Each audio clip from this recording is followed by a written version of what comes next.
अपने देश में 19 अप्रैल 1 जून 2024 तक लोकसभा इलेक्शन चल रहे हैं।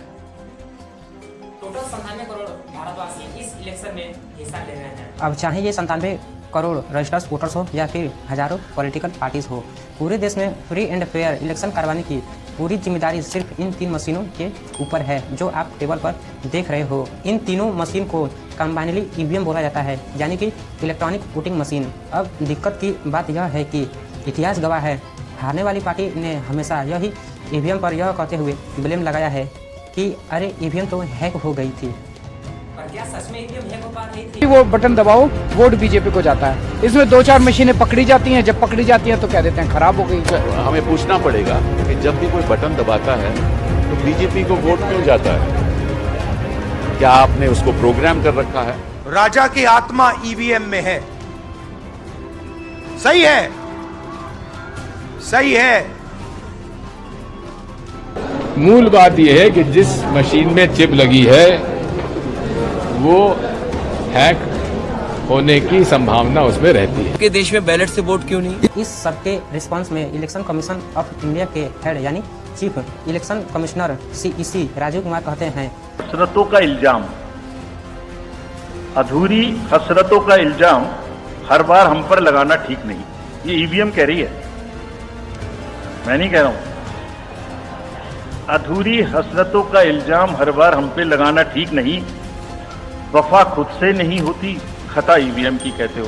यह सब देख के कुछ सपोर्टर्स को लगता होगा कि बीजेपी को तो आज तक कभी ईवीएम से दिक्कत हुई ही नहीं, लेकिन असलियत में तो यह है कि ईवीएम हैकिंग का ढिंडोरा पीटने वाले सबसे पहले लोगों में से बीजेपी के सीनियर लीडर लाल कृष्णा अंडवानी जी भी एक थे। 2009 के जनरल इलेक्शन हारने के बाद बीजेपी ने यूपीए पर ईवीएम के साथ छेड़छाड़ का ब्लेम लगाया था। यहाँ तक आपको इतना ही क्लियरली समझ आ ही गया होगा कि कभी भी कोई पॉलिटिकल पार्टी हार जाती है तो अपने आप को कवर अप करने के लिए ईवीएम को आगे कर देती है। लेकिन कई इंसिडेंट्स पास्ट में ऐसे भी हुए हैं जहां जनता को सच में लगता था कि भाई ईवीएम तो हैक हो सकती है।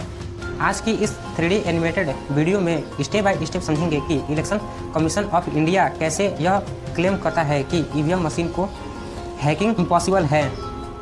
I mean, सोच के देखो, जब हमारे देश में प्राइम मिनिस्टर ऑफिस के कंप्यूटर्स तक को हैक किया जा सकता है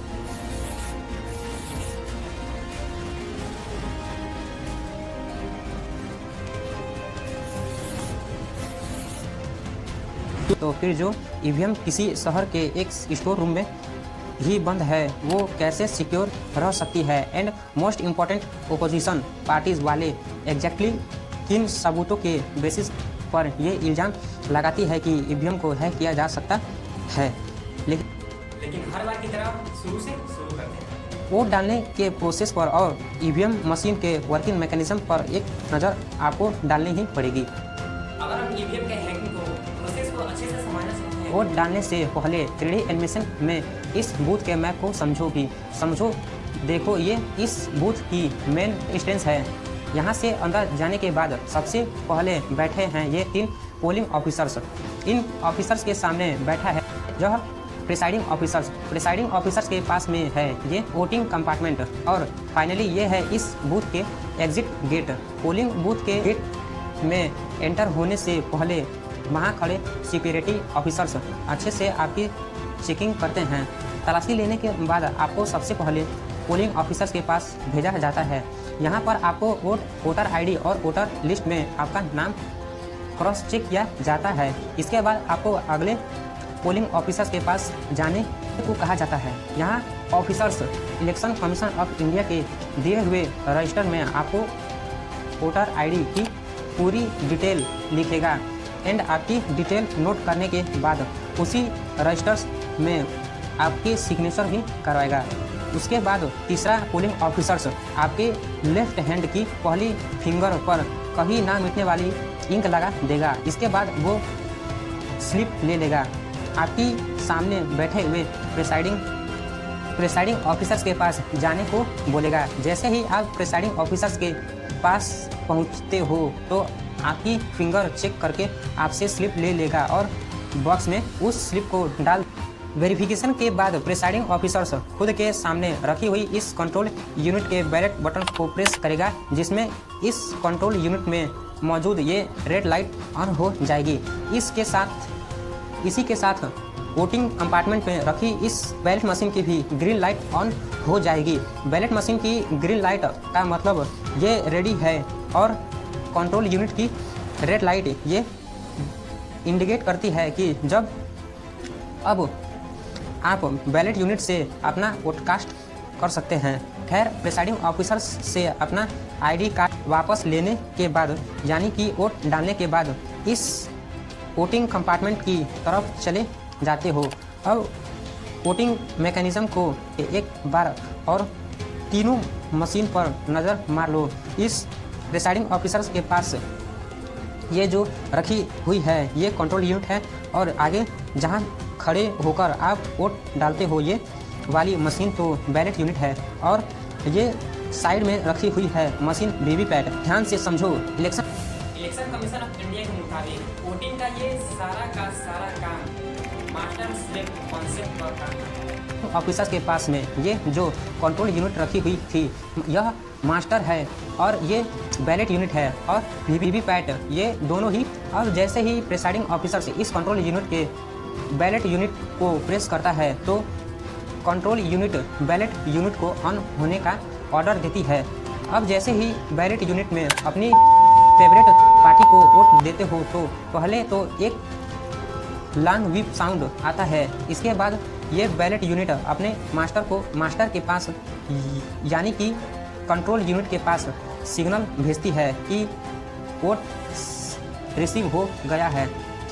सिग्नल मिलते ही ये मास्टर यानी कि कंट्रोल यूनिट वीवीपैट को एक फिजिकल पेपर स्लिप प्रिंट करने का ऑर्डर देती है। यही रीज़न है कि वोट बैलेट यूनिट में अपने फेवरेट पार्टी को वोट देने के बाद साइड में रखी हुई वीवीपैट मशीन आपको यह भी दिखा देती है कि आपने जिसको वोट दिया था उसकी पर्ची यह रही और इसका नॉन डिजिटल डिस्प्ले पर वो पर्ची टोटल 7 सेकंड तक ही डिस्प्ले पर दिखाई देती है और इसके बाद इसी वीवीपैट के कंपार्टमेंट में बॉक्स में ऑटोमेटिक कट होकर गिर जाती है। एनीवेज वोट देने के बाद इस एग्जिट गेट से आप बाहर आ जाते हो। के बाद जहां वोट डलवाना चाहे वहां वोट डलवा सकता है। ये हम अभी इस सदन के सामने साबित करेंगे। जस्ट अभी आपने यह जो वीडियो देखा वो साल 2017 दिल्ली असेंबली की है। जो व्यक्ति आपको इस वीडियो में बोलते हुए दिखाई दिए वो सौरभ भारद्वाज हैं, जो कि आज दिल्ली गवर्नमेंट के हेल्थ मिनिस्टर हैं। इस वीडियो में सौरभ भारद्वाज ने दिल्ली असेंबली में और पूरे देश में सामने यह ओपनली क्लेम किया था कि ईवीएम को हैक किया जा सकता है। अगर आपने तय कर लिया कि सरकार तो बीजेपी की है तो कोड भी बीजेपी वालों को पता है, और अगर आपने 10 बजे तय कर लिया है कि अब आपको बीजेपी को जिताना है और अब जो जो वोट इस बूथ के अंदर डलेगी बटन चाहे कोई भी दबे वो वोट सिर्फ और सिर्फ कमल पे जाएगी, तो उसका कोड है 123414। अगर आपको बसपा को जिताना है तो अलग कोड है, कांग्रेस को जिताना है तो अलग कोड है, समाजवादी पार्टी को जिताना है तो अलग कोड। उन्होंने स्टेप बाय स्टेप पूरे प्रोसेस करके दिखाया और किसी एक पार्टिकुलर पार्टी को वोट करने के कुछ सिक्योरिटी कोड भी बताए। बिल्कुल ये बात बता देता हूँ क्योंकि हम इस वक्त एक डेमो ये कर रहे हैं कि कैसे किसी भी पार्टी को जिताया जा सकता है या कैसे किसी भी कैंडिडेट को जिताया जा सकता है। उन्होंने ये भी बताया कि वोटिंग करते वक्त बैलेट यूनिट में अपने फेवरेट कैंडिडेट को वोट देने के जस्ट बाद अगर उस पार्टिकुलर पार्टी का सेट कोड आपको एंटर कर देते हो तो उस मशीन में आगे आने वाले सभी वोटर्स उसी एक पार्टिकुलर पार्टी को ही वोट जाएगा। इस रिस्पेक्टिव ऑफ द फैक्ट कि आगे आने वाले लोग किसी कैंडिडेट को वोट कर रहे हैं और किसको नहीं। पूरे मामले का शॉकिंग पार्ट ये था कि सौरभ भारद्वाज ने जो कुछ करके बताया, फाइनली रिजल्ट जब तक मशीन में उस असेंबली में आया तो भी सौरभ भारद्वाज के हिसाब से ही था। तो इलेक्शन कमीशन ऑफ इंडिया का इस पूरी सिचुएशन पर क्या रिस्पॉन्स था कि उन्होंने सौरभ भारद्वाज को इस इल्ज़ाम को पूरी तरह से फर्जी बता दिया। इलेक्शन कमीशन ऑफ इंडिया ने क्लियरली शब्दों में ये बात बोल दी थी कि सौरभ भारद्वाज ने जो ईवीएम मशीन यूज़ की थी वो एक डमी मशीन है। किसी देसी तरीके से आम आदमी पार्टी ने election commission of India EVM machine की इम्पॉसिबल हैकिंग का साइड क्लेम इस बात पर भी करता है कि ईवीएम एक स्टेप अलोन मशीन है। इसका मीनिंग यह हुआ कि ईवीएम में किसी भी तरह की नेटवर्क कनेक्शन नहीं है, यानी कि ना कोई वाईफाई, ना ब्लूटूथ, ना ही इंटरनेट और ना ही कोई रेडियो फ्रीक्वेंसी। सीधी सी बात यह है कि ईवीएम बैटरी पर चलने वाली मशीन है। सोच के देखो वो बचपन वाला वीडियो गेम जो बैटरी पर चलता था, क्या लगता है कि उस गेम को हैक किया जा सकता है? सेम केस ईवीएम के साथ भी है। Being a stand alone machine, यह बात तो क्लियर है कि ईवीएम को कहीं डिस्टेंस से हैक नहीं किया जा सकता है। लेकिन कई लोग ये भी लागू करते हैं कि ईवीएम मशीन का फिजिकल एक्सेस अगर किसी को मिल जाए तो बंदा उन मशीन को टेम्पर तो कर ही सकता है। ना यह टेम्परिंग का मतलब है कि कोई क्रिमिनल ट्रम यूनिट को खोलकर उसकी चिप के साथ या तो छेड़छाड़ करे या उसको पूरी तरह से बदल ही दे। लेकिन 7 सितंबर 2023 के सुनवाई में इलेक्शन कमीशन ऑफ इंडिया ने सुप्रीम कोर्ट को यह आश्वस्त किया था कि ईवीएम को सिर्फ हैक ही नहीं बल्कि टेम्पर भी नहीं किया जा सकता है। अब इलेक्शन कमीशन ने यह दावा इस बेसिस पर किया है। यह समझो जिस ईवीएम की हम इस वीडियो में बात कर रहे हैं वो इलेक्शन कमीशन ऑफ इंडिया द्वारा रेगुलेट की जाती है, इसीलिए उसे ECI ईवीएम कहते हैं। अब फिलहाल ये ECI मशीन बनाने की जिम्मेदारी 2 गवर्नर कंपनीज के पास है, BEL यानी भारत इलेक्शन लिमिटेड और ECIL यानी election corporation of India limited. बस ईवीएम मशीन और रेडी देन इन कंपनी को सिक्योर वेयर हाउस में रखा जाता है।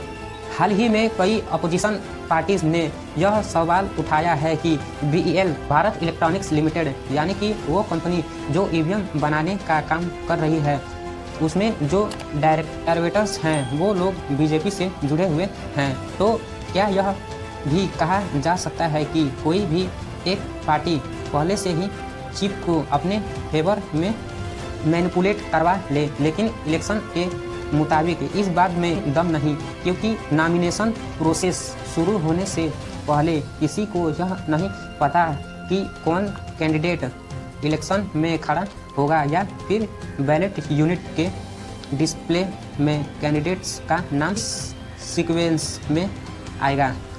इसीलिए पहले ही किसी स्पेसिफिक कैंडिडेट के फेवर में ईवीएम की मैनिपुलेट कराना टेक्निकली पॉसिबल है ही नहीं।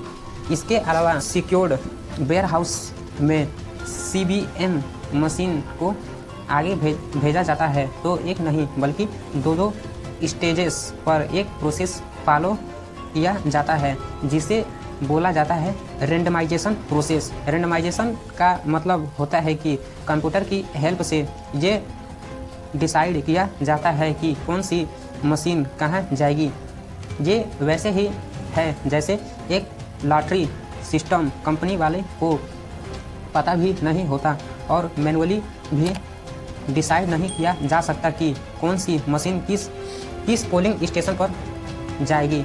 इसके अलावा इन कंपनीज के सिक्योर्ड वेयर हाउस से ईवीएम मशीन को आगे भेजने से पहले ही फास्ट लेवल चेकिंग भी की जाती है। फास्ट पॉलिटिकल पार्टीज के रिप्रेजेंटेटिव्स के सामने election commission of India test votings करवाकर ये प्रूव करता है कि उस समय मशीन न्यूट्रल रिजल्ट्स ही प्रोड्यूस कर रही है। ये भी समझो कि वोटिंग होने के जस्ट पहले और वोटिंग होने के जस्ट बाद ईवीएम मशीन को स्ट्रांग रूम में रखा जाता है। इस स्ट्रांग रूम की सिक्योरिटी इतनी तगड़ी होती है कि बिना इजाज़त के एक परिंदा भी नहीं मार सकता। ये सारी ईवीएम मशीन 24 घंटे और 7 दिन इस स्ट्रांग रूम में ही CCTV की निगरानी में ही रहती है। इलेक्शन कमीशन के ऑफिसर्स के द्वारा लगाई गई स्पेशल सील से यह स्ट्रांग रूम लॉक रहता है और इस सील को हटाने के लिए परमिशन सिर्फ इलेक्शन कमीशन के ऑफिसर्स के पास ही होती है। स्ट्रांग रूम के बाहर 24 घंटे पुलिस ऑफिसर्स तैनात रहते हैं। जब इस स्ट्रांग रूम को खोला जाता है तब पॉलिटिकल पार्टी के रिप्रेजेंटेटिव्स पूरे प्रोसेस पर निगरानी रखते हैं और साथ में ही पूरे प्रोसेस वीडियो रिकॉर्ड भी किया जाता है। इस वीडियो में यहाँ तक आपको समझ में क्लियरली आ गया होगा कि ईवीएम मशीन के इंस्टेंट एरर होने की वजह से उसको हैक करना